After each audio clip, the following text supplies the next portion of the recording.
दोस्तों हमारा जो new machine cattle feed pellet machine है सिंगल फेज जो घरेलू बिजली से जो चलता है 3 HP मोटर में।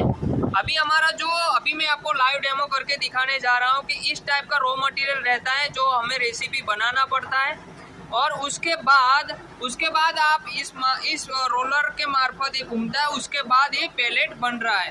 अभी मैं इसका लाइव डेमो करके दिखाने जा रहा हूँ कि हमारा जो प्रोडक्ट है किस टाइप में बनेगा और किस इसमें आप अलग अलग आप जो डाई वगैरह है 3 mm, 4 mm, 6 mm, 8 mm, 10 mm वो आप डाई लगा सकते हो। डिफरेंट अगर डाई लगाना चाहते हो तो भी लगा सकते हो।